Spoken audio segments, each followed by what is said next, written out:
say that.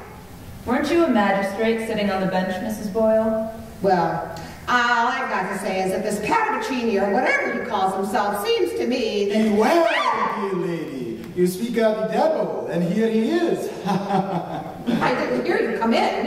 I come in on the tippy-toe, like this. Nobody ever hears me if I do not want them to. I find that very amusing. Indeed. Now, there wasn't... Oh, I must get on with my letter writing. I see if the drawing room is any warmer. My charming hostess looks upset. What is it, dear lady? Oh, everything's rather difficult this morning because of the snow. See, snow makes things rather difficult, does it not? Or else it makes them easy. Yes, very easy. I don't know what you mean. No, I think that there is a lot that you do not know. I think, for one thing, you do not know much about running a guest house. No, I dare say we don't, but we mean to make a go of it. Brava, brava. I'm not such a very bad cook. You are, without a doubt, an enchanting cook. But may I give you a little word of warning, Mrs. Ralston? You and your husband must not be too trusting, you know? Have you references for these guests of yours? Is that usual? I always thought people just came. It's advisable to know a little about the people who sleep under your roof. Take, for example, myself. I turn up saying my car is overturned in a snowdrift. What do you know of me?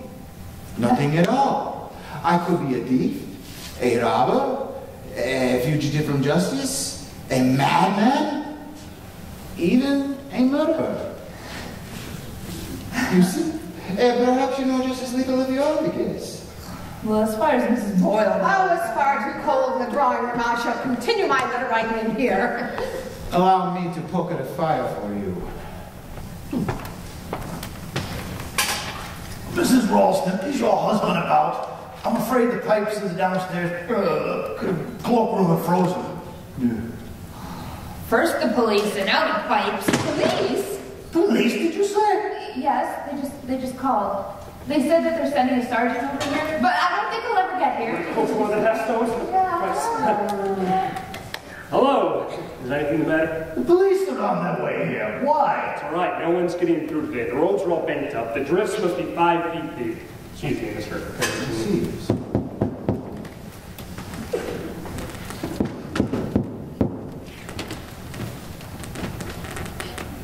Are you Mr. Ralston? Yes? Thank you, sir. Detective Sergeant Trotter, Berkshire Police. Can I get these skis off and stow them somewhere? Go around that way to the front door. I'll meet you there. Thank you, sir.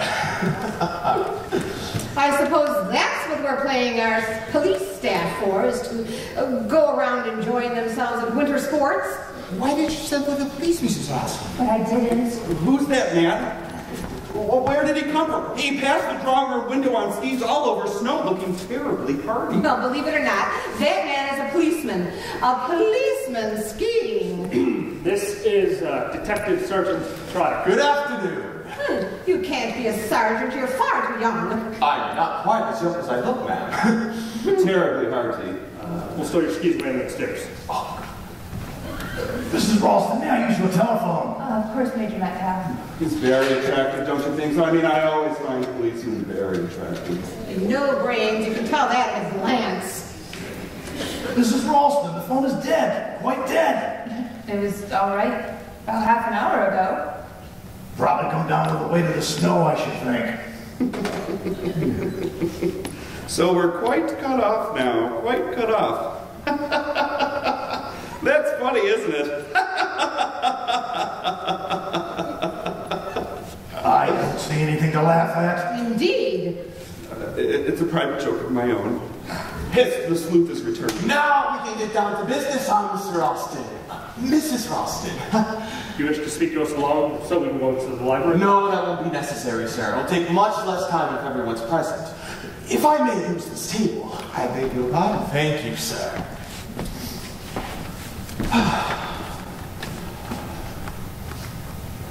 Oh, do tell us what we've done wrong. Done? Oh, it's nothing of that kind, ma'am. It's something quite different. It's more a matter of police protection, if you understand me. Police protection? It relates to the death of Miss Maureen Lyon of 24 Clover Street, London, West 2, who was murdered yesterday, the 15th incident. I'm sure you've heard or read about the case. Yes, I heard about it on the wireless. The woman who was strangled? Yes, ma'am. The first thing I'd like to know is if either of you two are associated with this Miss Lyon. Never heard of her. You may have known her under the name of Lyon. Lyon wasn't her real name. She had a police record and her fingerprints were on file, so we were able to identify her easily. Her real name is Maureen Stanley. Mrs. Stanley had a husband, a farmer John Stanley, who resided at Longridge Farm, not too far from here. Longridge Farm, wasn't that where those children were? Yes, sir, the Longridge Farm case. 3 children. That's right, miss.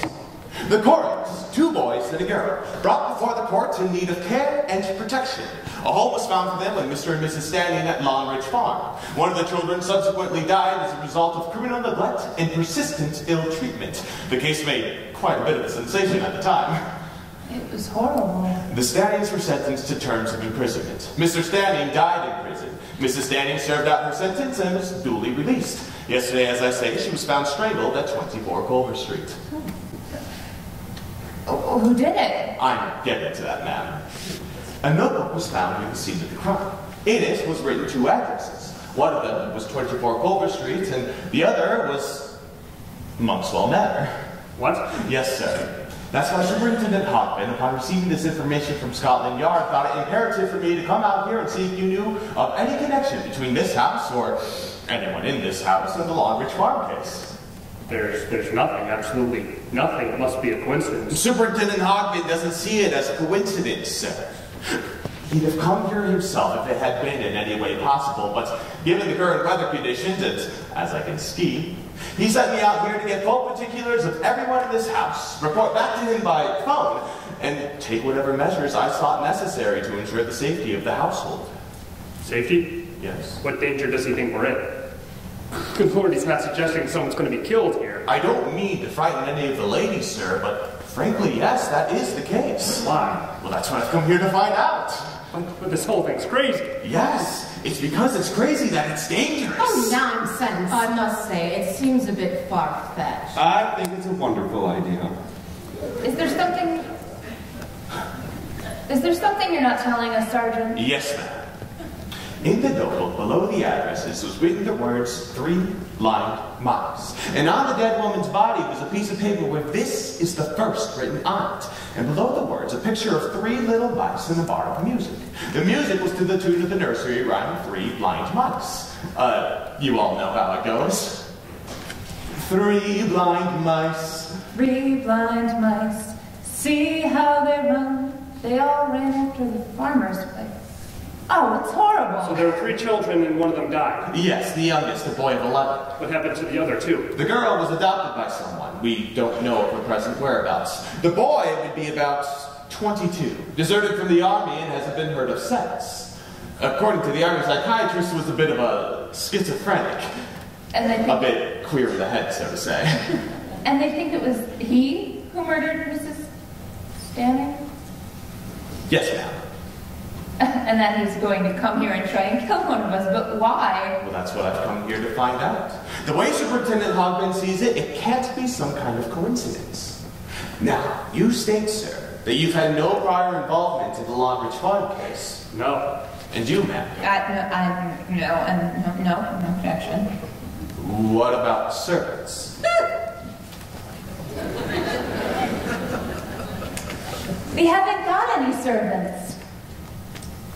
That reminds me, Sergeant Trotter, would you mind if I went into the kitchen? I have some things to prepare for our dinner. Yes, of course, Mrs. Frost. Now, may I have your full names, please? Oh, this is quite ridiculous. We haven't got anything to do with this place. We're only guests staying in a sort of hotel, and we only arrived yesterday. We have nothing to do with this place. You planned to come here in advance, though. You booked your rooms here well ahead. Well, yes, everyone but that Mr. Paravicini. My car overturned in the snowdrift. I see. What I'm getting at is anyone who's been following you around may know very well that you were coming here. Now, there's one thing I want to know, and I want to know it quick. Which one of you is it that has any involvement in the Lockport farm case? You're not being very sensible, you know. One of you is in danger, deadly danger. I've got to know who that is. All right. I'll ask you one by one. You first, since you seem to have arrived here more or less by accident, Mr. Paravicini. But, my dear Inspector, I know nothing of what you are talking about. I'm a stranger in this country. I know nothing of these local affairs of bygone years. Mrs. Boyle? Really, I find this all quite an impertinence. Oh, what on earth could I have to do with such... this distressing business? Miss? Casewell. Leslie Casewell. I've never heard of the Longridge Farm, and I know nothing about it. Sir? Metcalf, Major.